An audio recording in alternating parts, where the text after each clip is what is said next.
Baik, bismillahirrahmanirrahim. Assalamualaikum warahmatullahi wabarakatuh. Waalaikumsalam warahmatullahi wabarakatuh. Alhamdulillah. Alhamdulillahi hamdan katsiran thayyiban barakan fi kama yuhibbu rabbuna wa yarda.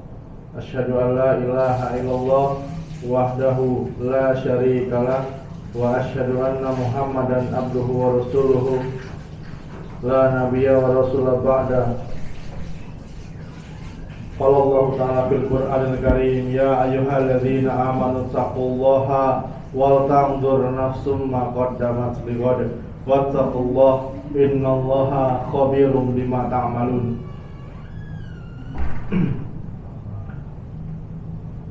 Dan Allah Subhanahu wa ta'ala berfirman, ya ayyuhan nasu taqu rabbakumul ladzi khalaqakum min nafsin wahidah wa khalaqa minha zawjaha wa batha minhuma rijalan katsiran wa nisaa'a wa taqullaha alladzi tasaaluna bihi wal arham innallaha kana 'alaikum raqiba. Amma ba'du fa inna asdaqal hadithi kitabullah wa khairul hadi Muhammadin sallallahu alaihi wasallam wa syarrul umuri muhdatsatuha fa inna kulla muhdatsatin bid'ah.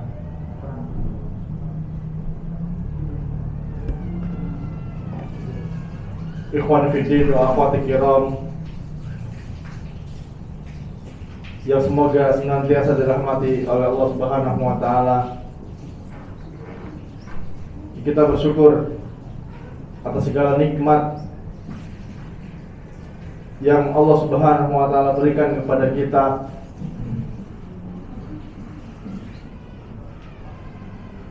Dan kita dianjurkan untuk selalu bersolawat kepada Nabi kita Nabi Muhammad SAW, karena melalui tangan beliau yang mulia, melalui tangan beliau yang suci,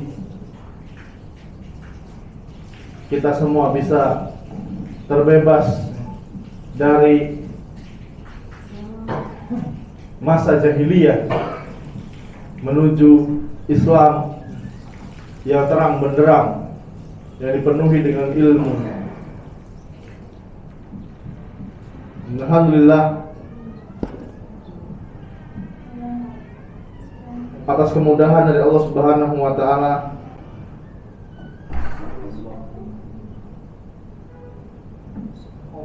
kita bisa melanjutkan pembelajaran kita pada Jumat sore yang penuh dengan keberkahan ini tentang penyucian jiwa.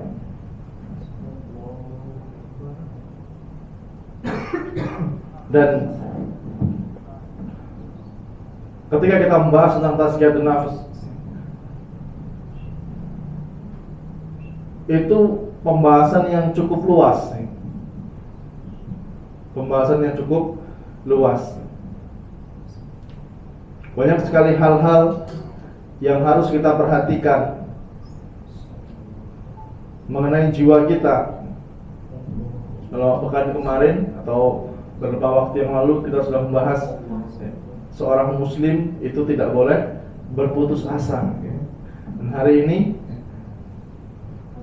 kita akan membahas tentang hikmah di balik bencana atau musibah. Hikmah di balik musibah. Karena ikhwan, semua manusia itu pasti pernah merasakan yang namanya musibah. Sesuatu yang tidak mengenakkan. Coba ada nggak di sini yang nggak pernah dapat musibah? Dari kecil sampai sekarang, sampai detik ini nggak pernah kena musibah, ada nggak? Nggak ada. Itu merupakan ujian dari Allah Subhanahu wa taala.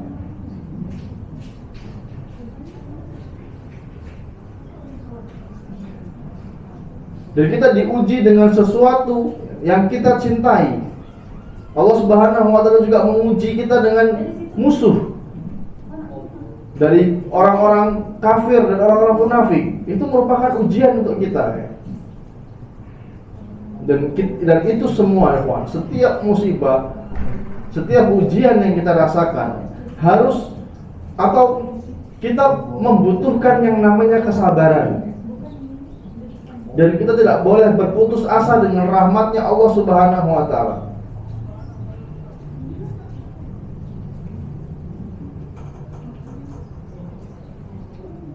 Apapun keadaannya, kita dianjurkan untuk apa? Bersyukur. Alhamdulillah ala kulli hal. Segala puji bagi Allah pada setiap keadaan.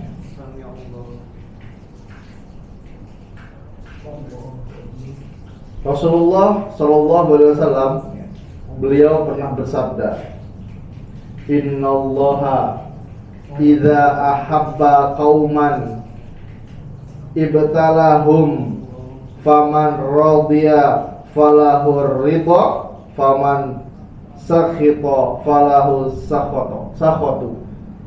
Kata Nabi Muhammad SAW, sesungguhnya kalau Allah itu mencintai suatu kaum, maka Allah akan menguji mereka.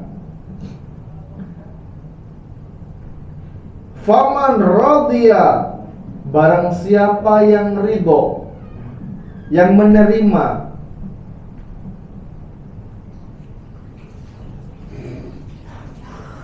barang siapa yang ridho terhadap ujian itu,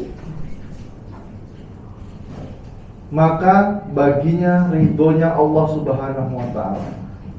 Dan barang siapa yang marah terhadap ujian tersebut, maka baginya itu murkanya Allah Subhanahu wa ta'ala. Ketika kita diuji, apa yang kita rasakan? Marah, benci, mengutuk. Sialnya, apa yang buat sial? Di kitab Tauhid sudah kita bahas ya, semua kesialan yang kita rasakan itu akibat apa? Ulah kita sendiri. Kembali kan diri kita sendiri. Semua musibah itu semuanya kembali pada diri kita sendiri. Dan kita akan diuji sesuai dengan kadar keimanan kita ya, sesuai dengan kadar keimanan kita. Dari sahabat yang mulia Mus'ab bin Sa'id, ini seorang tabi'in, dan dia berkata dari ayahnya. Ini tabi'in, dia bercerita hadis dari ayahnya. Ayahnya berkata, ya Rasulullah, ayun nasi asyaddu bala. Wahai Rasulullah, siapakah manusia yang paling berat ujiannya? Kemudian Nabi Muhammad SAW beliau menjawab, Al-Anbiya. Orang yang paling berat ujiannya itu adalah para nabi. Summal amsalu fal amsalu fayubtala rajul. Kemudian orang yang semisalnya dan semisalnya lagi. Ala hasabi dinihi fa in kana dinuhu sulban istadda bala'uhu fa in kana fi dinihi riqatun ibtuliya ala hasabi dinihi fama yakrahul bala bil abdi hatta yatrukahu yamshi alal ardi ma'alaihi hati ata. Kata Nabi Muhammad SAW, orang yang paling berat ujiannya itu siapa? Nabi. Dan kemudian orang-orang yang semisalnya, semisal Nabi Muhammad SAW. Setelah Nabi siapa? Para sahabat. Kemudian tabi'in. Setelah tabi'in, tabi'ut tabi'in. Orang-orang setelah tabi'in. Sahabat, siapa itu sahabat? Yang disebut dengan sahabat Nabi Muhammad SAW adalah orang yang bertemu dengan Nabi, orang yang beriman dengan Nabi, dan orang yang mati dalam keadaan beriman. Itu yang disebut dengan sahabat. Ini ujiannya paling berat nih ya. Setelah Nabi kemudian para sahabat dan orang-orang setelahnya, orang-orang yang berusaha mengikuti sunnah Nabi Muhammad SAW. Itu ujiannya paling berat. Antum baru pakai jenggot dibilang Wahabi, dibilang apa? Teroris, wah udah cukur aja lah. Nggak enak nanti dibilang orang teroris, dibilang orang ini anak buahnya yang ngebom. Kita bukan ngikutin yang ngebom ya, Pak. Kita ngikutin Nabi Muhammad Sallallahu Alaihi Wasallam. Ini ujian yang ringan loh. Gara-gara nggak pakai kunut subuh di kampung diserang, ya, dihujat satu kampung, terus merasa ujiannya paling berat. Ini belum ya, Pak. Ya, seperti itu ketika kita mengenal sunnah Nabi Muhammad SAW, ya, pasti kita akan mendapatkan ujian. Entah itu dari internal, entah itu dari eksternal. Internal siapa? Keluarga, ya, ayah, ibu, paman, ya. Kemudian warga sekitar. Ya, sabar. Ya. Kita harus sabar. Kemudian kata Nabi Muhammad SAW, ya, ala hasabi dinihi. Apabila agamanya begitu kuat, begitu kokoh, maka dia akan mendapat ujian yang kuat. Bayangkan ya, kalau agamanya ini kuat, dia akan mendapatkan ujian yang kuat juga. Tapi kalau agamanya lemah, maka dia akan diuji sesuai dengan kadar agamanya. Sholat apa? 5 waktu ke masjid dikomplain sama tetangga. Udahlah mas, jadi Islam yang biasa aja lah. Kamu nih soleh nih yang sekarang berangkat ke masjid. Padahal ini adalah kewajiban setiap muslim. Normalnya setiap muslim ini sholat di masjid buat laki-laki ya. Jadi mau jadi Islam yang biasa-biasa aja. Biasa apa? Biasa enggak sholat, biasa enggak kajian. Ini ujian yang ringan nih kok. Karena setiap orang akan, kata Nabi Muhammad SAW, akan diuji sesuai dengan kadar keimanannya, kadar agamanya. Sehingga ya, senantiasa seorang hamba ya, akan mendapat cobaan ya, hingga dia berjalan di atas bumi ini ya, dalam keadaan bersih dari dosa. Bersih dari dosa.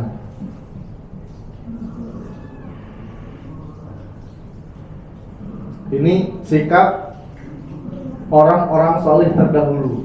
Mereka selalu ridho dengan takdirnya Allah Subhanahu wa ta'ala. Kalau kita mendapatkan ujian dan itu tidak membuat kita senang ya, kita harus bersabar. Kita harus bersabar. Ustaz ini ngomong kayak gini karena belum pernah ngalamin.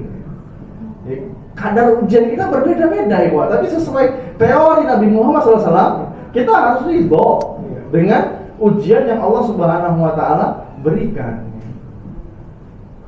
Apalagi di daerah kita kan lagi diuji. Ada yang diuji dengan banjir. Banjir lagi kok. Antum kira enak banjir? Enggak enak kok. 10 menit air itu cepat naiknya. Karena di belakang rumah saya pernah banjir.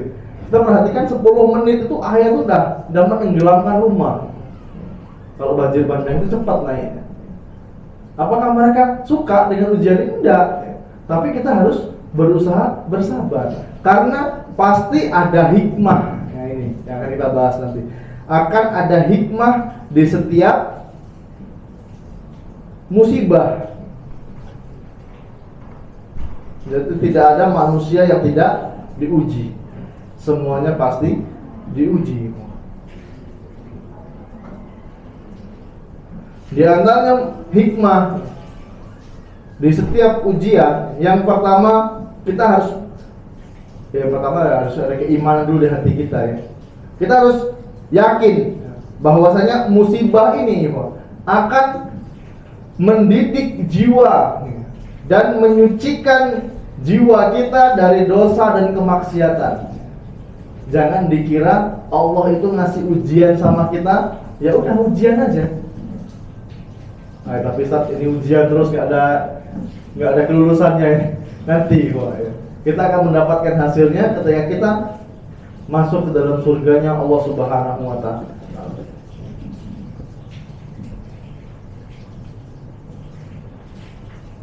Allah Subhanahu wa ta'ala berfirman dalam surat Asy-Syura ayat yang ke-30.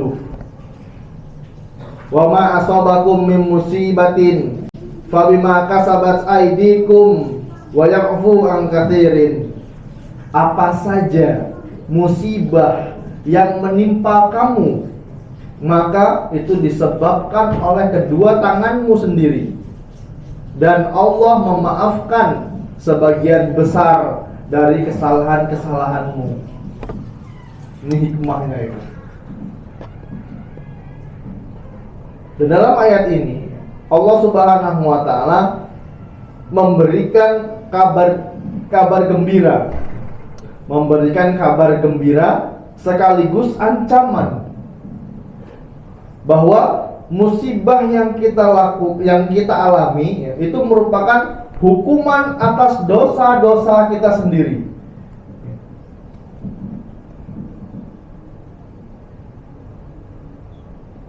Di sini Allah mengabarkan musibah yang kita alami itu karena dosa-dosa kita sendiri.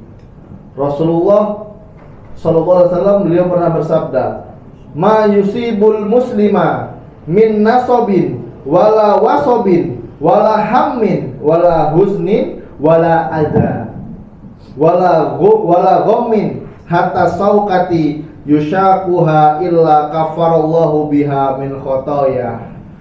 Kata Nabi Muhammad SAW, tidak ada penyakit, kesedihan dan bahaya yang menimpa seorang mukmin hingga duri yang menancap kepada tangannya,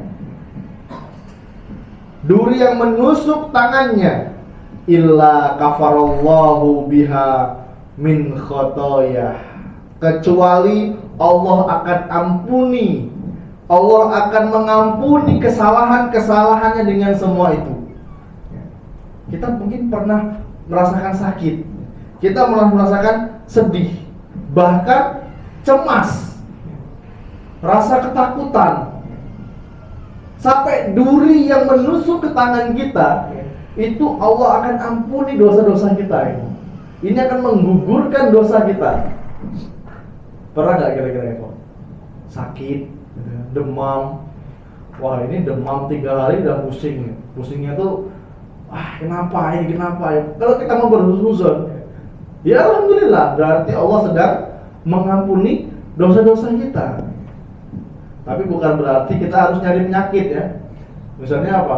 Jam 12 malam keluar rumah nggak pakai baju, biarlah demam, biar apa?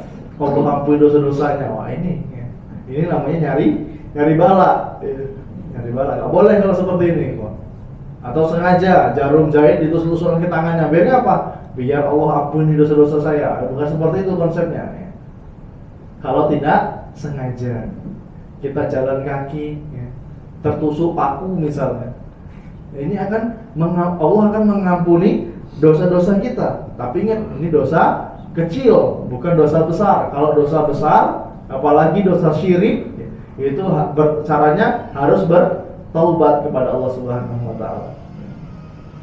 Yang diampuni oleh Allah Subhanahu wa taala itu hanya dosa kecil.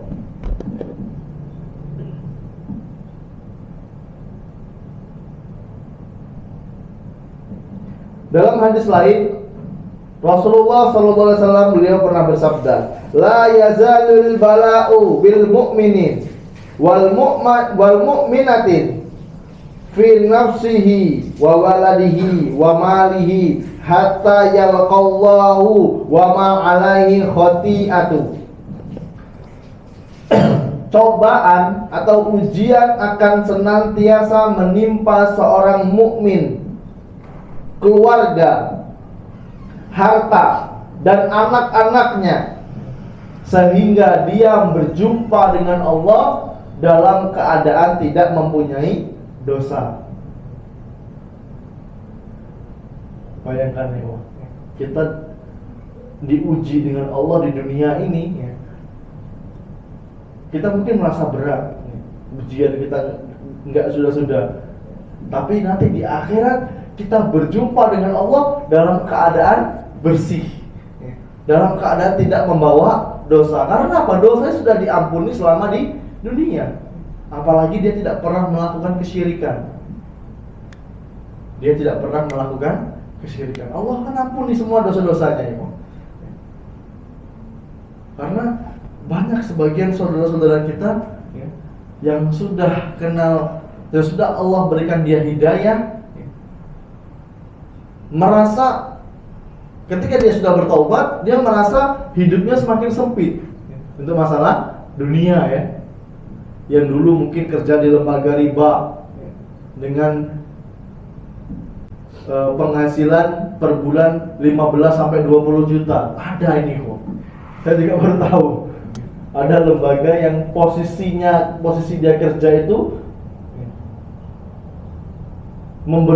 diberikan gaji 15 sampai 20 juta. Wah, ini udah luar biasa ya. Tapi bekas nggak setelah hijrah? Nggak bekas sama sekali gitu. Karena habis saja uangnya. Uang apa? Uang nggak sehat ya. Setelah dia mendapatkan hidayah, oh ternyata lembaga ini nggak boleh. Ada unsur-unsur ribanya. Dia keluar dari lembaga tersebut. Karena kehidupannya berubah 360 derajat. Dia merasa berat. Dulu berangkat pagi, balik sore, setiap tanggal 1 gajian 15 juta, 20 juta. Luar biasa. Sekarang nyari 1 juta aja sebulan susah banget katanya. Karena nyari rezeki yang halal. Itu belum seberapa ya Pak. Bisa jadi itu akan menjadi penghapusan dosa dia selama di dunia. Nanti di akhirat dia berjumpa dengan Allah dalam keadaan tidak membawa dosa. Kalau dia benar-benar bertobat. Yang pertama tadi apa? Musibah akan mendidik jiwa kita dan menyucikan jiwa kita ini dari dosa dan kemaksiatan. Kemudian hikmah yang kedua, akan mendapatkan pahala, maka mendapatkan kebahagiaan pahala yang tak terhingga di akhirat nanti. Dan ini merupakan balasan dari musibah yang diderita seorang hamba sewaktu di dunia. Dan nanti dia di akhirat akan banyak tersenyum karena dia sudah lulus dari ujiannya. Setiap manusia yang merasakan ujian, ya, kegetiran hidup selama di dunia, nanti akan Allah gantikan dengan kenikmatan yang tak terhingga di akhirat. Nabi Muhammad SAW beliau pernah bersabda, "Ad-dunya sijnul mu'min wa jannatul kafir." Dunia itu penjara bagi orang mukmin, wa jannatul kafir, dan surga bagi orang kafir. Ini dunia nih. Dunia ini serba gak enak. Tapi ujian bukan hanya kita dibuat susah oleh Allah Subhanahu wa taala. Banyak duit juga ujian nih, Pak. Banyak duit, banyak harta, banyak aset juga ujian. Karena semua akan dimintai pertanggungjawaban. Hisabnya akan lama nanti. Ibaratnya kita masuk minimarket. Pernah masuk minimarket ya? Masuk minimarket, pernah kan? Semakin banyak barang yang kita ambil, semakin lama di kasir. Ini berapa dihitung semuanya. Begitu juga kita di dunia ya. Semakin banyak kita ambil dunia ini ya, hisabnya akan semakin berat. Tapi kalau kita punya harta dan kemudian kita manfaatkan harta tersebut di jalan yang benar, sesuai dengan syariat dan Allah ridhoi, enggak ada masalah. Islam enggak melarang kita jadi orang kaya itu. Nah, gimana sekarang ini haji butuh uang, umrah butuh uang, bikin sekolahan butuh uang. Iya. Ya, Islam enggak melarang, silakan. Yang jadi masalah itu harta jatuh di tangan orang yang tidak tepat. Itu adalah ujian. Ujian bagi setiap manusia.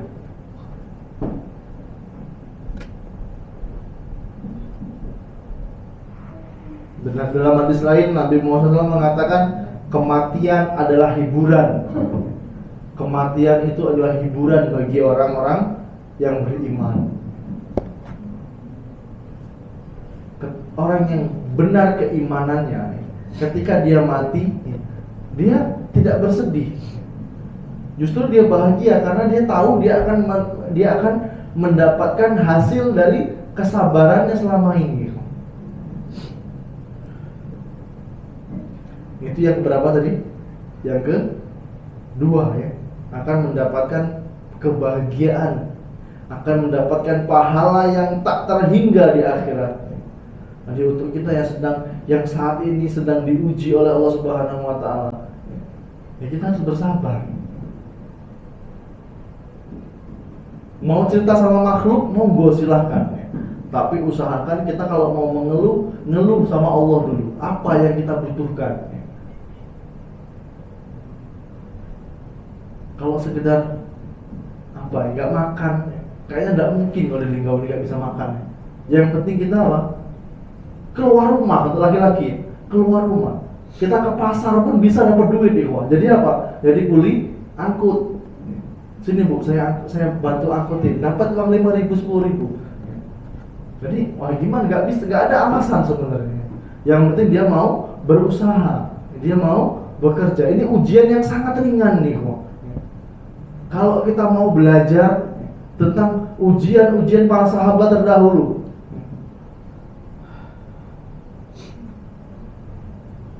ujian apa? Yang pertama sekali, Ulu Yasir, keluarganya Yasir. Ulu Yasir itu ikhwan. Dia ketika dia ketahuan dia beriman kepada Nabi Muhammad SAW, dia beriman kepada Allah Subhanahu wa taala, semua keluarganya disiksa. Yang paling parah siapa? Istrinya Yasir, Sumayyah radhiyallahu anha. Ditusuk dari kemaluan sampai tembus ke leher, sampai tembus ke kepalanya. Ini ujian yang paling berat. Gara-gara apa? Beriman. Kita baru di PHK aja, ada pusing sekali. Mana ini mau makan nih, gimana ini nanti ini. Tanggungan masih banyak. Yang penting apa? Kita bertawakal kepada Allah. Nanti insya Allah kita bahas ya. Kita bersabar, kita ridho dengan takdir yang Allah Subhanahu wa taala berikan. Sakit, siapa yang pengen sakit ikhwan? Siapa yang pengen sakit? Enggak ada. Tapi Allah berikan penyakit untuk kita. Itu sebagian kaum muslimin. Pasti ada hikmah di sana. Kita disuruh apa? Bersabar. Kalau kita ridho, apa tadi kata Allah, kata Nabi Muhammad SAW? Kalau dia ridho dengan takdir yang Allah berikan, berarti dia mendapatkan keridhaan dari Allah Subhanahu wa taala. Apakah dengan mengeluh akan menyelesaikan masalah? Tidak. Kita ngeluh, wah sakit tangannya ini, sakit diabetes, sakit kencing manis segala macamnya ini. Apakah dengan mengeluh, apalagi ngeluhnya di sosmed akan mendapatkan kesembuhan? Tidak. Kemudian yang ketiga, yang namanya musibah, hikmah dari musibah tersebut itu sebagai parameter kesabaran. Parameter kesabaran seorang hamba.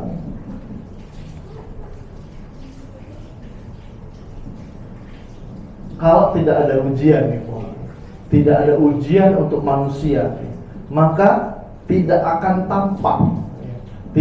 tampak keutamaan dari sifat sabar. Kalau tidak ada ujian.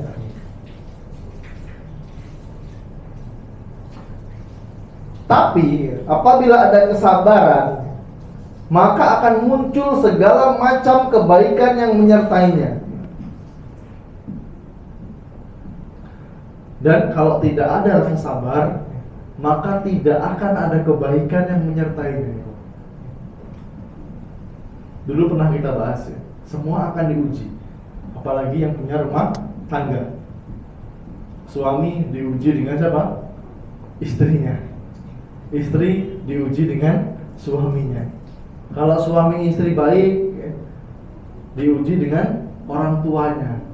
Orang tuanya suka ikut campur masalah rumah tangga.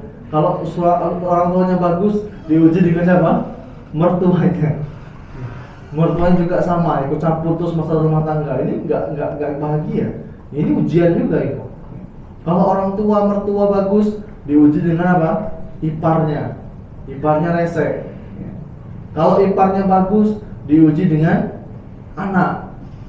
Anaknya ini subhanallah, bisa dikatakan nakal, ikut pergaulan yang gak benar, ini ujian juga. Padahal paman-pamannya, kakek neneknya, ya, ini bagus semua. Orang tuanya masya Allah, ini ujian.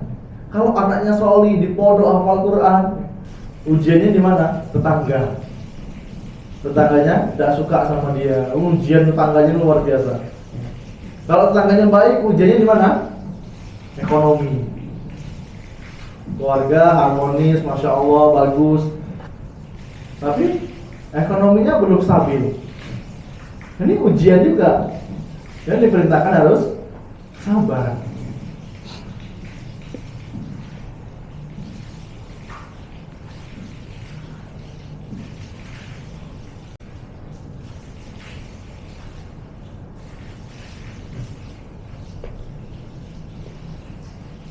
Nabi Muhammad SAW beliau pernah bersabda, ajaban li amril mu'minin inna amrohu kullahu ajib ma yaqdillahu lahu min qada'i illa kana khairan lahu in asabathu sarra'u syakara fakana khairan lahu fa in asabathu darra'u sabara fakana khairan lahu.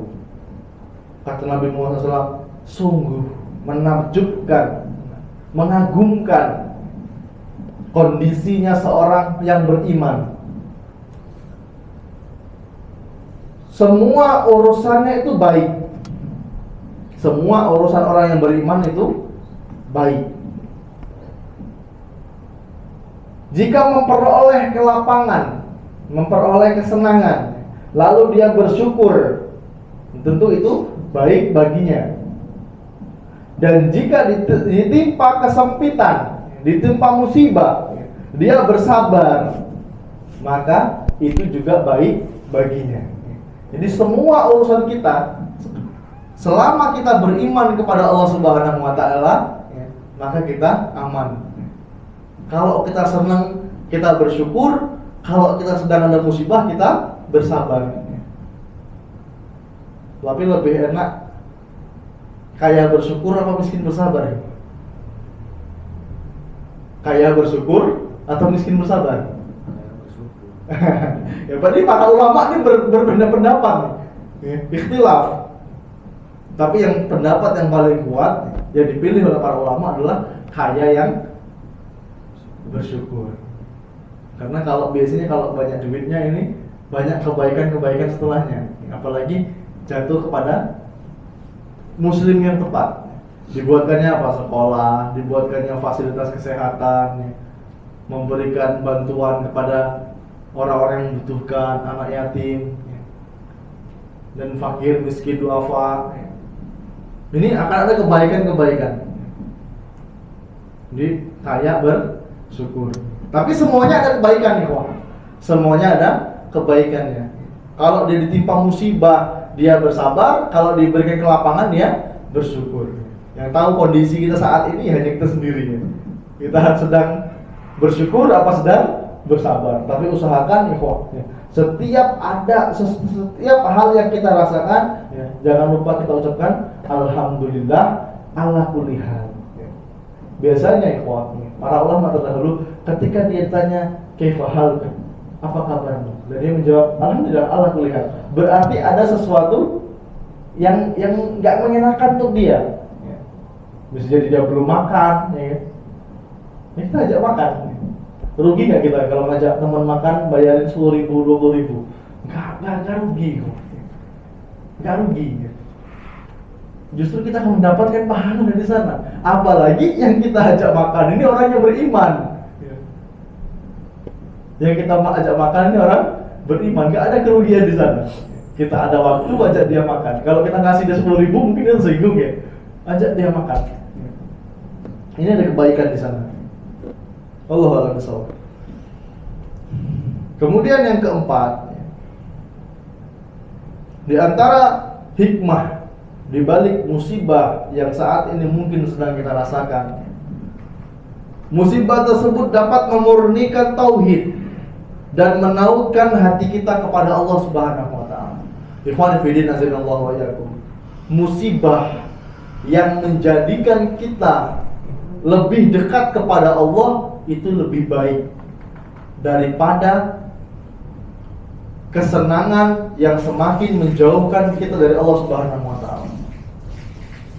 Sering ya kita merasakan kalau lagi ada masalah, ya kan? Jam 3 bangun sholat tahajud 8 rakaat ditambah witir, berdoa minta sama Allah. Doa-doa di history di YouTube itu di Google-nya itu keluar semua. Doa agar dilapangkan, doa agar dimudahkan urusan. Ini hafal semua doa-doanya. Allahumma la sahla illa ma ja'altahu sahla wa anta taj'alul hazna idza syi'ta sahla. Ini doa-doa kemudahan ini semua dihafalkan sama dia. Ketika dia mendapatkan musibah. Tapi ketika dia mendapatkan kesenangan duniawi, apa yang dilakukan? Jangankan sholat tahajud, subuhnya jam 6:30. Ini banyak terjadi. Kalau sekali 2 kali oke lah ya, siangan mungkin ya, capek. Ini hati-hati. Biasanya dia mulai meninggalkan sedikit demi sedikit yang sunnah. Salat-salat sunnah mulai ditinggalkan sama dia. Kemudian pelan-pelan meninggalkan jam wajib. Waliyazubillah. Ala kulli hal, musibah yang mendekatkan kita kepada Allah Subhanahu wa taala itu tentu lebih baik daripada kesenangan yang semakin menjauhkan kita dari Allah Subhanahu wa taala. Seperti apa? Ramadan yang baru kita lalui kemarin. Dengan PD-nya bikin satu sama berkah Ramadan. Karena apa? Jualannya laris. Tapi dia nggak sholat zuhur. Sholat zuhur tapi jam 2:30. Gara-gara apa? Sibuk packing dagangannya. Nah ini keberkahannya di mana? Atau dia nggak sholat maghrib. Sholat maghrib nanti jam 7. Gara-gara apa? Sibuk ngurusin dagangan. Wah ini perlu kita perbaiki yang seperti ini. Tapi ada beberapa kaum muslim yang benar-benar menutup usahanya 1 bulan full Ramadan untuk apa? Biar dia fokus beribadah. Ada yang modelnya seperti ini. Allahu a'lam. Dan biasanya ya, musibah yang kita alami itu akan memurnikan tauhid, dapat memurnikan tauhid dan menautkan hati kita kepada Allah Subhanahu wa taala.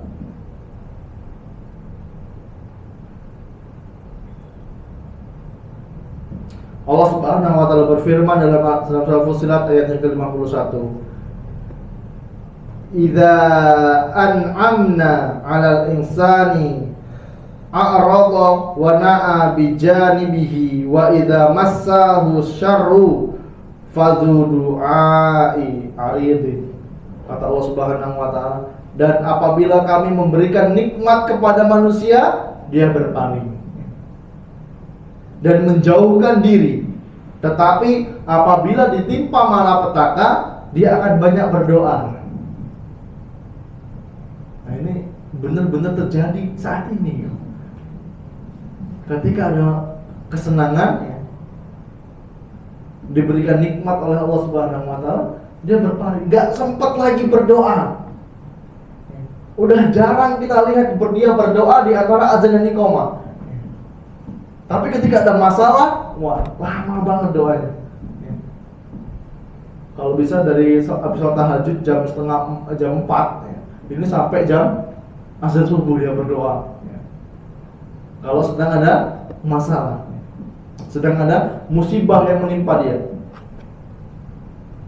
Karena dengan musibah ini, ikhwan fillah azanallahu wa iyyakum, ini dapat menyebabkan seorang hamba itu berdoa dengan sungguh-sungguh, bertawakal dengan ikhlas.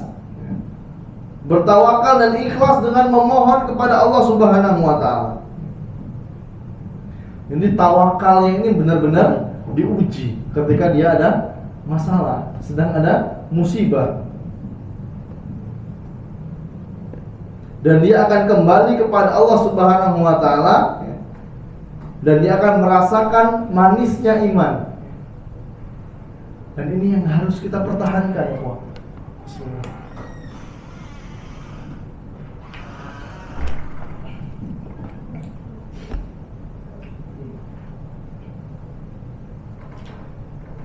Ketika kita ada masalah dan kita kembali kepada Allah Subhanahu wa taala, kemudian kita merasakan manisnya iman, itu lebih nikmat daripada penyakit yang hilang ketika kita derita. Kita kalau berderita penyakit, kemudian Allah angkat penyakit tersebut, itu manisnya iman lebih baik daripada hal yang sudah kita sebutkan tadi. Mana nggak kita merasakan benar-benar manisnya iman? Sholat, kalau kita benar-benar pahami doa-doanya itu kan terasa nikmat. Kita pahami arti surat yang kita baca, Al-Fatihah aja, kita pahami betul-betul artinya, kita pelajari tafsirnya, itu sebuah kenikmatan luar biasa itu. Kita akan merasakan manisnya iman. Ini biasanya kalau sedang ada musibah, iman ini akan terasa lebih manis.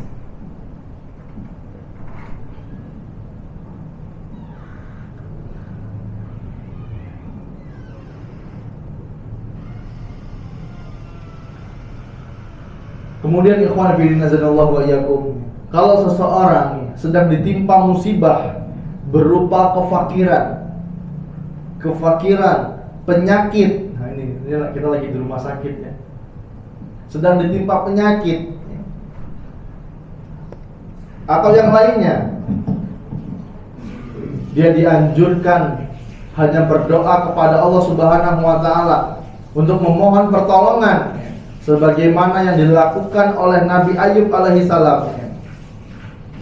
Allah Subhanahu wa taala berfirman menceritakan Nabi Ayub, wa ayyuba idnada rabbahu anni masaniya durru wa anta arhamur rahimin. Dan ingatlah kata Allah Subhanahu wa taala, ingatlah kisah Ayub alaihissalam ketika dia menyeru Rabbnya, wahai Rabbku, sesungguhnya aku telah ditimpa penyakit dan Engkau adalah yang maha penyayang di antara semua penyayang. Berapa tahun Nabi Ayub alaihissalam? 80 tahun ya. Ditimpa penyakit. Ditimpa penyakit 80 tahun kalau tidak salah. Hartanya hilang ya. Habis hartanya, anak-anaknya meninggal ya. Istri-istrinya kabur. Hanya satu yang tinggal istrinya yang mau merawat dia ketika dia sakit itu. Masya Allah. Dan sekelas Nabi, dia masih berdoa kepada Allah Subhanahu wa taala. Dia meminta kepada Allah Subhanahu wa taala, dia mengakui dirinya sedang ditimpa penyakit, padahal dia tahu yang memberikan penyakit itu siapa? Allah. Ya Allah, aku sedang kena penyakit, tolong sembuhkan penyakitku ya Allah, Engkaulah zat yang maha pengasih dan maha penyayang. Ini kurang lebih seperti itu. Kalau kita mau berdoa pakai bahasa Linggau, pakai bahasa Arab, pakai bahasa Indonesia, monggo silakan. Ini sekelas Nabi. Kemudian Hikmah yang kelima, hikmah di balik musibah. Biasanya musibah ini akan memunculkan berbagai macam ibadah yang menyertainya. Ini bukan bikin ibadah baru ya, nggak boleh. Kalau kita mau berinovasi, bikin ibadah-ibadah baru itu tidak boleh. Maksudnya apa di sini? Di antara ibadah yang muncul adalah ibadah hati, yaitu khasyah atau rasa takut kepada Allah Subhanahu wa Ta'ala. Betapa banyak musibah yang menyebabkan seorang hamba ini menjadi istiqomah dalam agamanya, berlari mendekat kepada Allah Subhanahu wa Ta'ala. Dulu sebelum dia kena musibah, ya dia biasa-biasa aja hidupnya. Dia mungkin beribadah ya layaknya seorang muslim lah, tapi belum terlalu baik ibadahnya, belum terlalu bagus. Tapi ketika dia ditimpa musibah, dia bertawakal kepada Allah Subhanahu wa Ta'ala, disertai ibadah khasyah tadi, ibadah hati tadi. Dia semakin takut kepada Allah Subhanahu wa Ta'ala. Dan dia terus istiqomah. Dan ini tentu lebih baik, seperti yang kita katakan di awal tadi ya. Ini lebih baik daripada nikmat yang menjauhkan dia dari Allah Subhanahu wa Ta'ala. Terus dia istiqomah. Ini banyak sering kita jumpai kok. Jadi jangan kita mencela saudara kita. Mencela maksudnya gimana? Dia nih sekarang habis rumahnya kebakar, ke masjid terus sekarang. Antum nggak punya hak untuk menghakimi dia. Dia ini tamunya Allah. Dia datang ke rumah Allah, dia beribadah. Anda tidak punya hak gitu. Ngapain kita nyinyirin dia? Itu lebih baik daripada dia ketika dia kaya dia tidak sholat. Ini seperti itu. Dan yang terakhir, di antara hikmah dari musibah tersebut dapat mengikis sikap sombong, ujub. Apa perbedaan sombong dan ujub? Ada yang masih ingat? Kalau sombong itu nggak ada objeknya. Kalau sombong itu ada objeknya. Saya menyombongkan baju saya kepada Bang Akbar misalnya. Ini sombong. Kalau ujub, dia merasa dirinya ini lebih baik. Nggak ada objeknya. Dia ngaca, saya ternyata ganteng juga. Ternyata saya ini sholatnya bagus ini, 8 rakaat semalam. Ya, dia merasa bangga dengan dirinya sendiri. Ini ujub.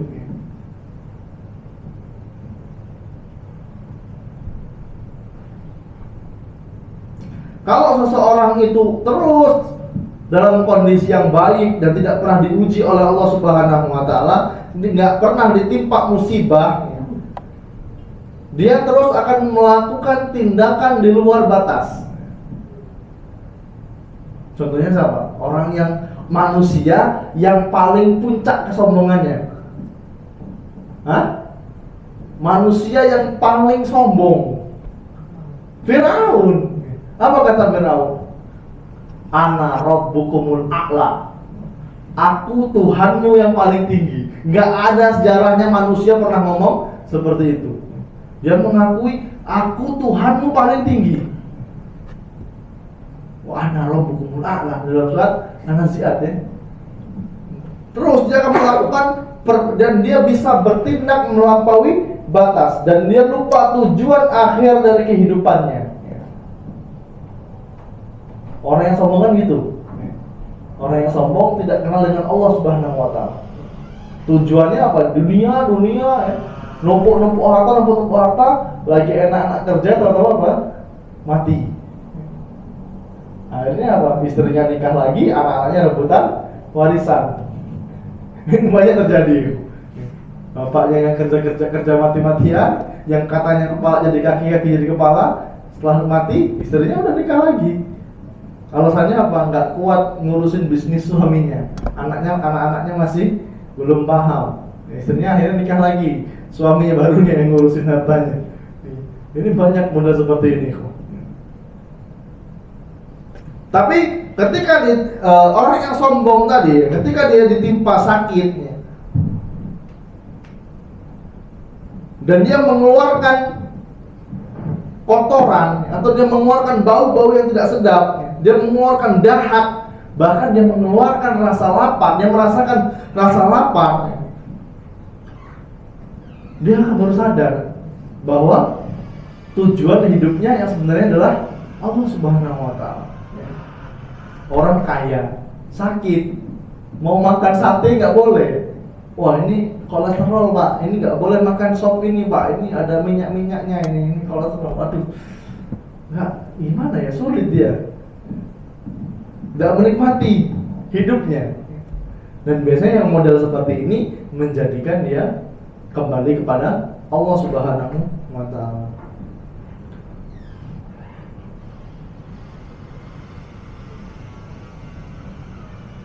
Baik.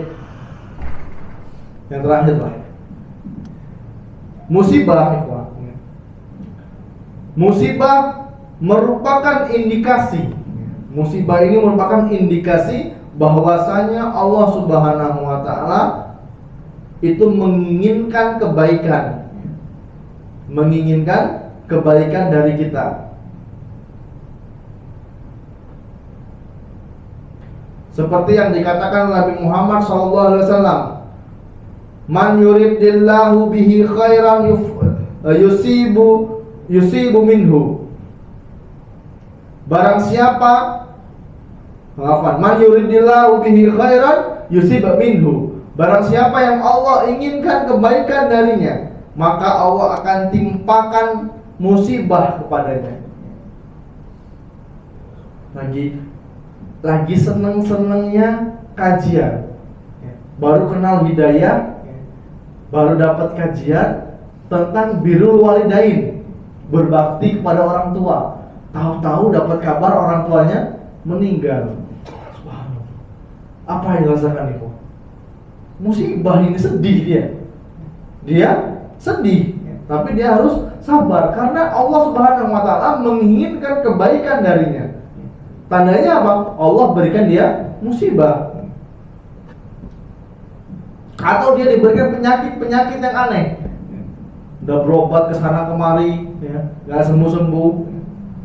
Karena seorang mukmin, ya, meskipun hidupnya banyak ujian, kalau selagi dia bersabar, ya, maka Allah akan berikan balasan dengan kebaikan yang tak terhingga. Wallahu bishawab. Mungkin hanya itu bisa saya sampaikan. Kurang lebihnya saya mohon maaf, dan kepada Allah saya semoga pun. Insyaallah kita lanjutkan pada pertemuan yang akan datang. Kami akhiri. Subhanakallahumma bihamdika asyhadu an la ilaha illa anta astaghfiruka wa atubu ilaik. Assalamualaikum warahmatullahi wabarakatuh.